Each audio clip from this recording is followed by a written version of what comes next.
টাকার দাবিতে নির্বাচনের মুখে জল বন্ধের হুঁশিয়ারি দিল all Bengal PHE contractors association.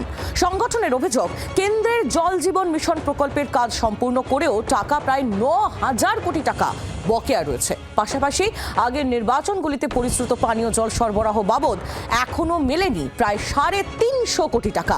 কেন্দ্র ও রাজ্যের দ্বারস্থ হয়েও সমাধান হয়নি বলে দাবি সংগঠনের। ইতিমধ্যেই রাজ্য কেন্দ্রীয় বাহিনী ঢুকতে শুরু করবে, আর সেই সময়ে জল সরবরাহ বন্ধের আশঙ্কা তৈরি হয়েছে। বকেয়া দ্রুত না মেটালে কাজ বন্ধ রাখা ছাড়া উপায় থাকবে না, সাফ জানিয়ে দিয়েছেন দফতরের কর্মীরা। শুধুমাত্র নির্বাচন নয়, এই দপ্তরের, এই রাজ্যের এই সমস্ত ঠিকাদারগুলো তাদের পেশাগত জীবনের সব থেকে খারাপ সময়ের মধ্যে দিয়ে যাচ্ছে।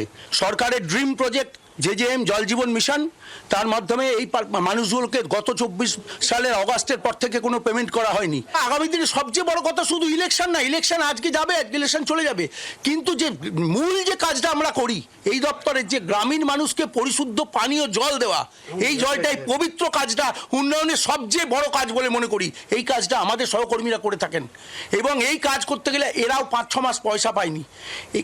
কোনো অবস্থাতে এই মানুষগুলোর পকেটে কোনো পয়সা নেই, এদের পেটে গুঁতো মারলেও পয়সা বেরোবে না। এই মানুষগুলো যদি কোনো অবস্থাতেই জল সরবরাহ বন্ধ হয়ে যায়, দয়া করে সরকার এবং দপ্তর যেন এই মানুষগুলোকে দায়ী না করে। আমাদের হাতে কিচ্ছু করার নেই, আমাদের দেয়ালে পিঠ থেকে গেছে। বাংলার আওয়াজ, বাঙালির আবেগ, জি 24 ঘন্টা।